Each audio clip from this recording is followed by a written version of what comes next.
Station number one. SM Radio Station. Yan. Chris Chuper!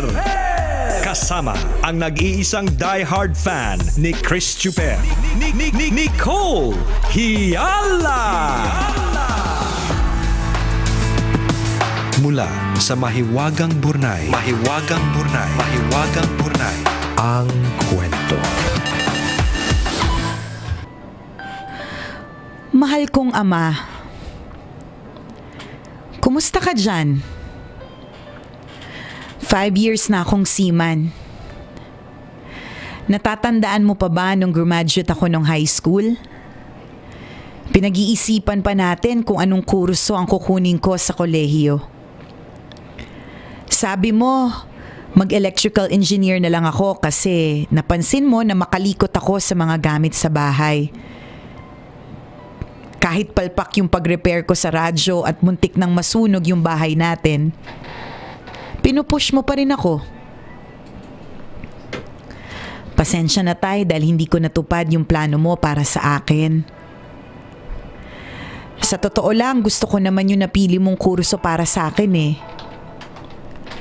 Pero dahil mapilit si nanay at ako lang ang nag-iisang lalaki sa magkakapatid, gusto niya na sumunod ako sa yapak mo, ang maging seaman. Wala na akong nagawa kundi sundin si nanay. Naramdaman ko yung pagkadismaya mo nung malaman mo na enrolled na ako sa maritime school.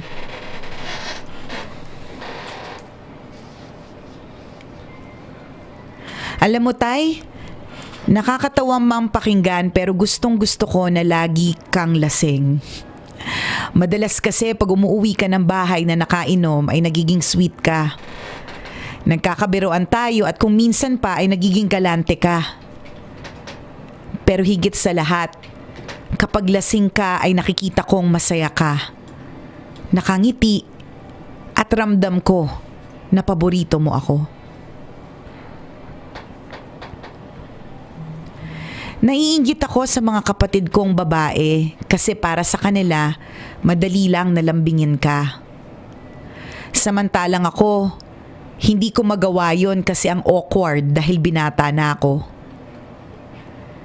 Minsan pag nagagalit ka, nababanggit mo na lang na sana hindi na kami nagsilakihan.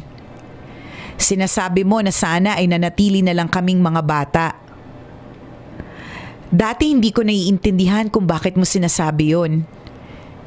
Pero ngayon, alam ko na. Sobra mong namimiss pala yung pagiging sweet namin sa'yo nung bata pa kami. Namimiss mo yung mga panahon na kapag umuwi ka galing sa ibang bansa, ay nag-aagawan pa kami sa mga pasalubong mo. Pipila kami sa harap mo dahil mamimigay ka ng pera. Nakakamiss yung ikaw pa ang superhero namin noon. Lagi kang nandyan para ipagtanggol kami sa mga umaaway sa amin. Miss na miss ko lahat yon, tatay. Natatandaan mo rin ba yung panahon na nagtampo po ako sa'yo? Nagtanong ka sa akin kung may barya ako dahil bibili ka ng yosi mo. Hindi kita binigyan kahit may 20 pesos ako noon. Galit ako sa'yo nung araw na yon. Kahit gusto kong ibigay yung 20, tiniis kita. Natatandaan mo rin ba nung hindi kayo naka-attend ni nanay sa graduation day ko? Sumama talaga ang loob ko sa inyo nun. Sabi mo busy ka sa work, pero hindi ko tinanggap lahat ng paliwanag mo. Sa sobrang pagdaramdam ko, hindi ako umuwi ng 2 araw at nagrebelde ako. Pagbalik ko ng bahay, sinermonan mo ko at binugbog para madisiplina. Pinapalayas mo pa ako nung araw na yon. Umiyak ako sa sakit, pero mas lalo akong nasaktan nung nalaman ko kay nanay na hinanap mo pala ako. Naglakad ka pala sa kung saan-saan para hanapin ako. Pumunta ka pa ng school para ipagtanong ako pero hindi ka pinapasok ng gwardya kasi lasing ka. Pasensya na tayo dahil hindi ko man lang naisip na hahanapin mo pala ako. Sadyang nagtampo lang ako sa inyo, kaya ako nagawa yun. Naalala mo pa rin ba tay nung binagyo tayo? Sa sobrang kawalan natin, nakita mo kaming umiinom ng tubig ulan. Naawa ka sa amin noon kaya gumawa ka ng paraan. Sa mga panahon na yon, naging extraordinary tatay ka. Binenta mo yung grills ng bintana natin kahit gumastos ka ng malaki doon at nabenta mo lang sa halagang 300 pesos. 9 na buwan ka ring nahinto sa pagbabarko noon at yung inipon mong pang negosyo sana ay mabilis na naubos. Kaya napilitan kang magbarko ulit kahit sa totoo lang ay pagod ka na. Minsan nga sinabi mong hihinto ka na sa pagtatrabaho dahil gagraduate na din naman si ate sa kolehiyo at makakatulong na siya sa pamilya. Pero nabigo ka niya dahil nag-asawa naman siya ng maaga. Ramdam ko yung pagkadismaya mo nun. Kaya napilitan akong huminto ng pag-aaral sa murang edad para kahit papaano ay makatulong sa gastusin. Taong 2007 nang huminto ako sa pag-aaral. Namasukan ako sa iba't ibang trabaho. Minsan tinanong mo ko tay kung gusto kong bumalik at magpatuloy sa pag-aaral. Pero tumanggi ako dahil natatakot ako na wala kang maipangtustos sa tuition at iba pang gastusin ko. Taong 2009, magiging regular na ako bilang isang service crew. Pinilit mong bumalik ako sa pag-aaral dahil pangarap mo na makapagtapos ako ng kolehiyo. Kaya bumalik ako sa pag-aaral at huminto sa work. Pero naudlit muli ang pag-aaral ko dahil ilang buwan ka na namang tumambay. May problema kasi sa medical mo kaya hindi ka na nakapagbarko. Thankful pa rin ako sa iyo tay kasi ikaw ang dahilan kung bakit nandito ako sa kinalalagyan ko ngayon. Maraming salamat dahil hindi mo kami sinukuan. Sa ngayon maliwanag na sa akin kung bakit gusto mo akong i-push na maging electrical engineer. Ayaw mong sundan ko ang yapak mo dahil mahihirapan lang ako. Hindi ko na kaya. Sabi ko kanina sa isip ko, makakasurvive kaya si partner? Sabi ko, hindi naman nanay ito. Mas iyakin siya pag nanay na. Hindi nakalagpas. Hindi ko tapusin mo na. Hindi ko matatapos. Baliwan! Fiesta! Tuloy. Dalayin na po ang tubig. Ano ba yan? Sakit Hindi po umiiyak si Nicole Ayala. Ano po yan? Tears of joy po yan. Yung etong background music na to, alam mo, everything is everything in a movie or in a teleserye or anything that you watch or hear is all about the musical scoring. Oh yes, kapag it works with our emotions. Kapag kaganyan yung tugtugan, subukan mo palitan ng nakakatakot kahit nakakaiyak yung kwento, hindi siya nakakaiyak. Palitan ko ng hayaan mo sila. Hayaan mo sila. Okay, may masmasan. Makinig. Sa pagpapatuloy. Sa ngayon, maliwanag na sa akin kung bakit gusto mo akong i-push na maging electrical engineer. Ayaw mong sundan ko ang yapak mo dahil mahihirapan lang ako. Sa buong buhay ko, mabibilang lang sa kamay yung mga bonding natin. Yung makakasama ka namin sa birthday mo, sa tuwing Pasko at bagong taon. Napipilitan ka kasing sumakay ng barko kahit pagod na pagod ka na. Ramdam mo rin na lumalayo na ang loob mo o namin sa'yo. Pakiramdam mo ay hindi ka na kasama sa buhay namin. tanging ang papel mo na lang ay tustusan ang pangangailangan namin. Siguro ito na din yung karma sa akin dahil sa pagpapahirap sa'yo. Yung maranasan ko lahat ng hirap bilang isang OFW.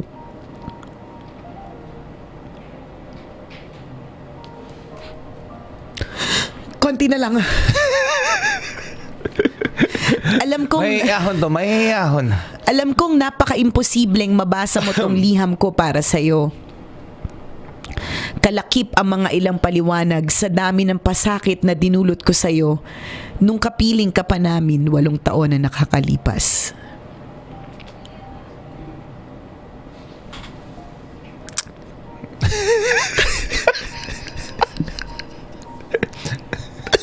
Ang pangit ko umiyak sa Facebook live. Doon ako naiiyak eh. Nakabuko sa akin yung camera. Balik niyo kay Chuper. Okay lang yan. Yung buntis pa naman ako, tapos ang laki na talaga ng ilong ko. Tapos kapag umiyak ko, lumalaki lalo yung ilong ko. Ano ba yan? Nakakaloka. Alam kong napaka-imposibleng mabasa mo tong liham ko para sa'yo. Kalapkip ang mga ilang paliwanag sa dami ng pasakit na dinulot ka sa'yo nung kapiling ka pa namin 8 taon na nakakalipas. Kung merong selyong mabibili sa post office, papunta dyan sa langit, bibilhin ko kahit gaano kamahal. Para lang mayatid ang liham na to. Salamat dahil naabot namin ang mga pangarap namin. Dahil sa'yo, master's degree na bilang teacher si Ate Ping. Si Ate Lynn naman ay nasa ospital nagwo-work. Si Nene, graduate na rin ng nautical. Si Bunso, HRM ang kinuhang kurso. Samantalang ako, may third mate license na sa barko. Inalay namin sa iyo ang tagumpay naming ito. Hinding-hindi namin pababayaan si nanay. Nagmamahal, Fermiel. Ang bukas na liham na ito ay pinadala sa atin ni Fermiel Hemiera, isang tambalanista. Ang sabi niya po sa email, fan na fan po ako ng tambalan. Madalas kaming nakikinig sa inyo dito sa barko. Sana mabasa itong liham dahil malapit na po ang death anniversary ni Tatay Fernando na dati ring taga-subaybay ng inyong programa. Pabati na din po ang aming barko, CLV Isle de Brehat. Hindi ko po alam kung paano i-pronounce, sorry. More powers to the tambalan at maraming salamat po. Nakakaiyak naman. May mga namamatay na tayong tambalanista. Nababawasan tayo ng tambalanista. Kasi matanda na daw tayo, partner. So, syempre, yung mga nauna nakikinig sa atin na may edad, nauna na din sila. Thank you, Fermiel. Ganda naman ng kwento mo. Ay. Napakarami namang feels nun.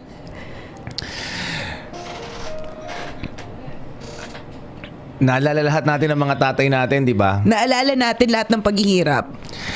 May mga pagkakataon, actually napakarami po ng pagkakataon sa buhay natin na bilang mga anak na sumasama yung loob natin sa nanay at tatay natin. O pagpalagay yung tatay, sige tatay muna kasi siya yung bida ngayong araw na to.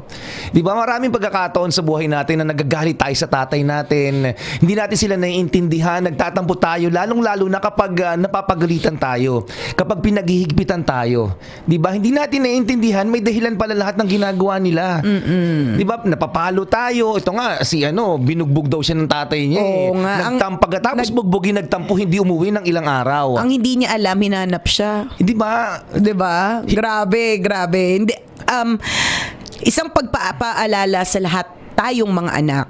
na may mga efforts yung mga magulang natin na hindi natin nakikita pero sobrang tindi nung efforts na yun. Correct. Hindi lang po nila pinapaalam hindi nila sa pinapaalam atin. sa atin kasi it is their responsibility to take care of us. It is their responsibility to make sure that we are okay. So hindi nila ipaparamdam yon na nahihirapan. Paminsan makikita mo din, tas minsan nagbubulag-bulagan ka sa paghihirap ng mga magulang mo. Pero isa sa mga sinasabi at isa sa mga naiiyak pa rin ako si Fermin.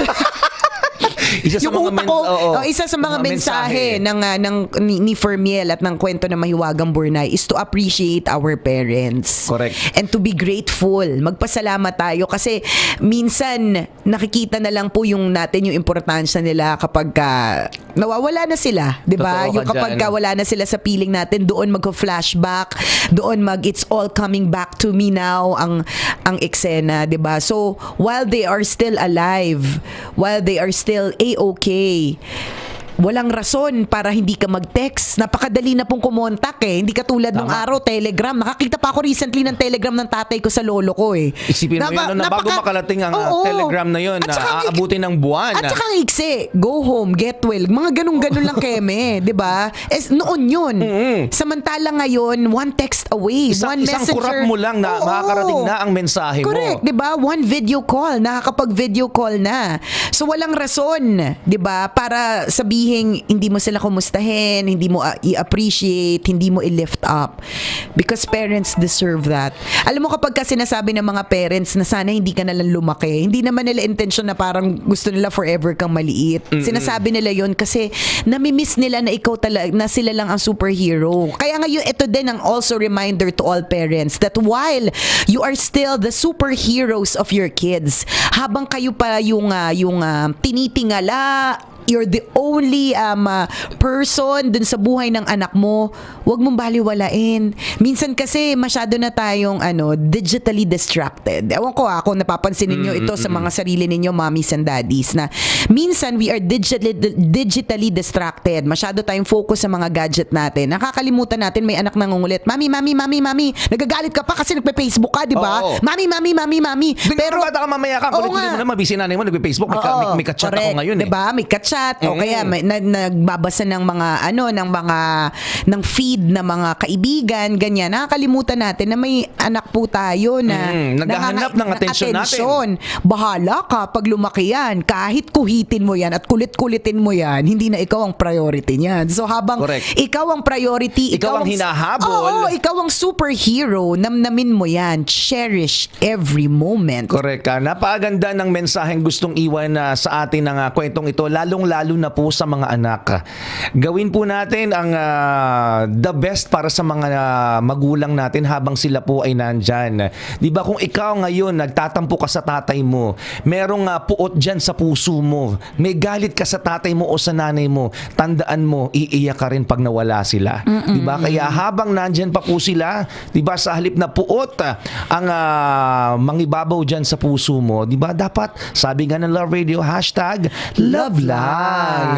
Di ba? Iparamdam po natin sa mga tatay natin, sa mga nanay natin kung gaano natin sila kamahal. Tama, isang malaking check ng pink Habang na hindi ballpen. pa huli ang lahat. Tama. And of course, mabuhay ang mga OFW. Yes. Napakalinaw ng pagkakakwento ni Fermiel ng mga eksena ng mga OFW na yung kaya ayaw ng tatay ni Fermiel na maging seaman, yung kasi kanyang anak, kasi alam alam niya yung feeling ng yung parte ka ng pamilya na hindi. Oo. Yung ang pinaka-role mo lang na nararamdaman mo is tagapagbigay ng pangangailangan. No longer a part of the family kasi wala ka pag graduation, wala ka pag special occasions, 'di ba? At ayaw sanang maramdaman ng ni daddy kay Fermiel yun. Pero mahirap ang buhay. Okay, May mga nag-OFW din kasi Oo, talaga eh. Ang mahirap no, si anak nakita niya lang, wala yung tatay ko eh. Di ba? Pero hindi mo alam yung tatay mo gustong umuwi kaya lang hindi pwede. Tama. Kasi may kontrata yan dun Ang hirap-hirap kaya ng feeling na sila yung nagpadala ng spaghetti, pero hindi sila makakakain ng spaghetti. Totoo. Hanggang video call lang yung spaghetti. Diba? Masakit yun Correct. Kaya mabuhay din po ang mga OFWs. Napakaraming nanonood sa atin sa Facebook at maraming nagpo-follow sa atin sa ating mga social media accounts ng mga nasa ibang bansa at dyan nagdidigma. Alam mo, dyan sila mandirigma Lumalaban sila sa buhay. at lumalaban para sa kanilang mga pamilya dito sa Pilipinas. So, for Miel, thank you very much for sharing your story. I hope you got to listen to this ng live. Kung hindi man, pwede mong balikan dahil nasa Facebook page naman ito ng Love Radio Manila. Thank you. Salamat. Nakaka-inspire ka, nakakatuwa ka at sana maging kapitan ka. Sana mas mataas ka pa sa barko, ganyan. Basta maging super duper successful ka. And happy kami sa achievements niyo magkakapatid. Tama. Diba? Pinalaki kayo ng maayos ng tatay nyo. Kaya siguro baka kinuha na ni Lord. Sabi ni Lord, okay na.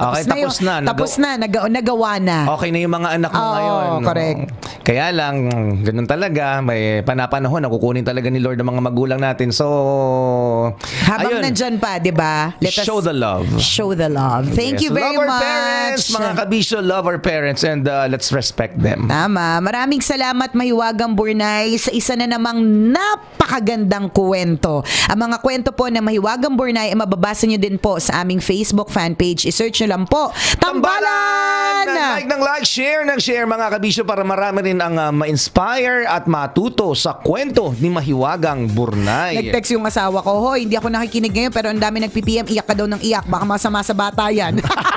Hindi naman po, okay lang. O siya mga kabisyo, enjoy the rest of your day. Kita-kits po tayo sa Aliwan. Again, you may send your stories at mahiwagangburnaystory@gmail.com. Email nyo po kami. Muli ako po si Nicole Yala. At ako naman si Chris Chuper. Na nagpapaalala, Walang matatag na relasyon sa malanding may determinasyon. Yo! Ang programa Station number 1 SM Radio Station. Love Radio.